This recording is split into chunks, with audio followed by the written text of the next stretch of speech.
The obvious answer to all the famines across the world is if we would all share across the world and don't have some of us be very rich while some of us starve to death. And the answer to everybody sharing is for everybody to be spiritual. Out of real good, high, kind, altruistic places. But people like Mahatma Gandhi and Ho Chi Minh pointed out that it's really hard to get people to be spiritual while they're hungry. It's very difficult to get high philosophy out of empty bellies.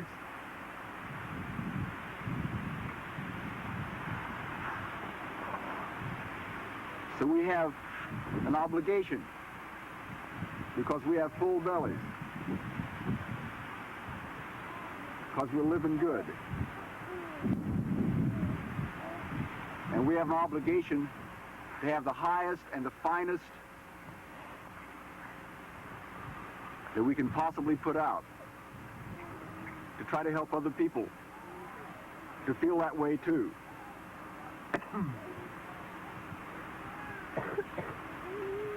When we first came here, some folks thought we was funny because we lived so poor.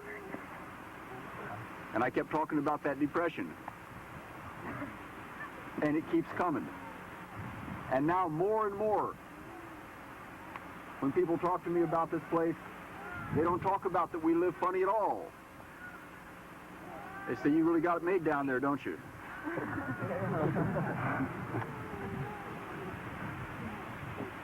They say, it looks like a good thing to be doing. Looks like a good way to live. To don't be into so much foolishness. And take care of each other.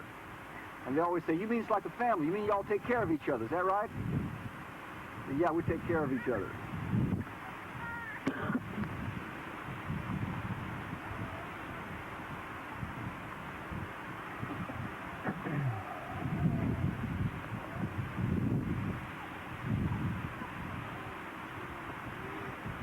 That's what I mean by this is not just a beatnik's old folks' home. That we show by the way we live that you can live nice and cheap and gracefully and inexpensively. That you can have a good time.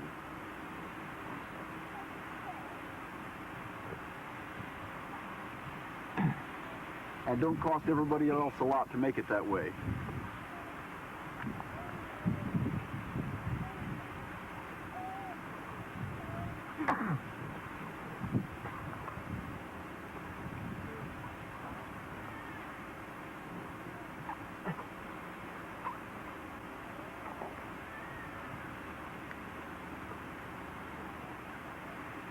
Sometimes I say that it's got to be all right for somebody to be a peasant if they want to be a peasant.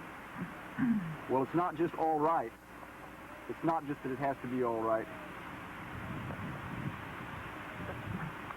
It's that for every person who decides they can live like we can live, can probably save a few, 2, 3 lives.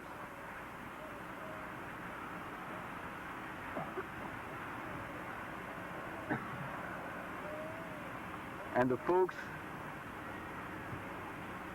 that's starving to death in India and in Africa are just as real as us.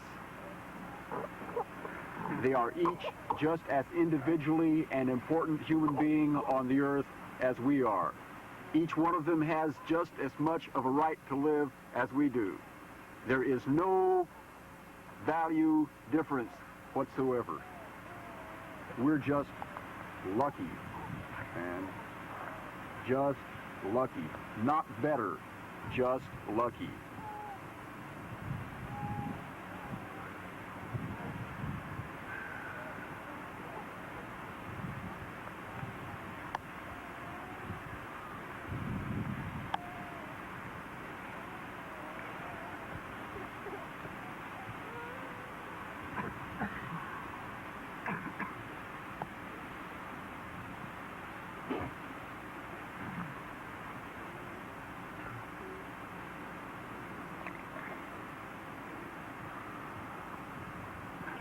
And it ain't weird to eat soybeans, man. It's just fine. It's one of the most spiritual things you can do on this planet right now.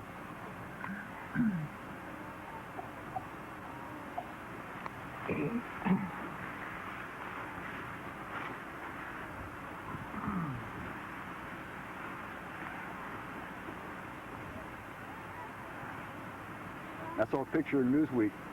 It got to me. It's a lady with her baby, and the baby's pretty skinny and it's laying in her lap, and she's trying to squeeze out one more drop of milk. And I remember that they had a marble Pietà over in Italy. Michelangelo, I guess? And somebody broke it up. But it don't matter. Because that lady with the skinny baby in her lap, that's a Pietà. You know, the Pietà's a statue of Mary holding Jesus in her lap. And that skinny baby, that's Jesus. And that lady's Mother Mary, too.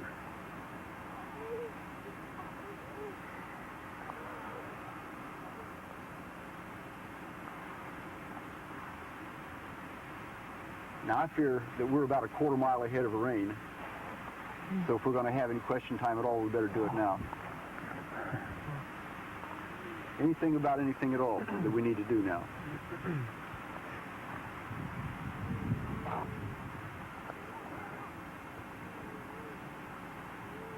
Yeah. What can we do about what you were saying before? What can we do? Well, it costs. America has evolved a lifestyle the like of which has never been seen before. In England, it was a philosophical idea that every man's home was his castle. America made that a material plane reality. And every man sitting there with his television set and his hot and cold running water and his telephone to call anywhere in the world. Almost every one of our parents has riches that Caesar couldn't touch. You know, we created here a horizontal monarchy.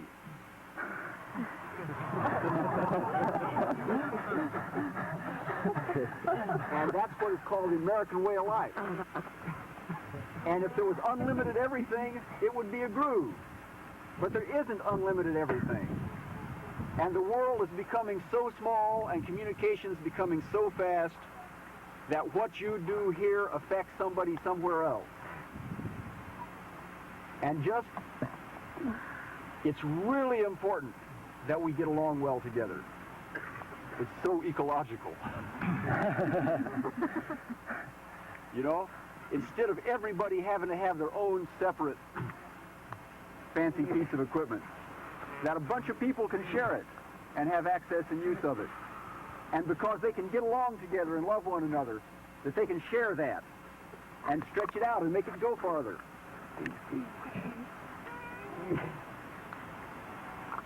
And that's what we can really do basically first, is love one another. That makes it easy for us to get along good.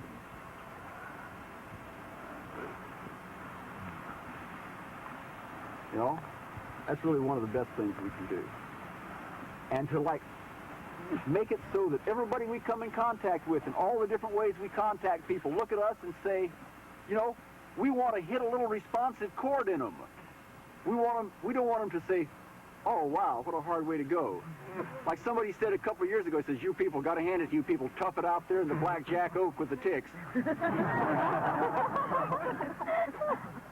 Well, it ain't like that. It's pretty nice. Kind of pretty. But we ought to make them say, wow, that's what I wanted to do. My father was always going to go to Africa or somewhere because he thought it was a frontier. You know, he always wanted to go out to a frontier somewhere and make his own thing. And he never did go out and do that. But we are. And we found out there was frontier left around in the cracks. Right here between Columbia and Hohenwald.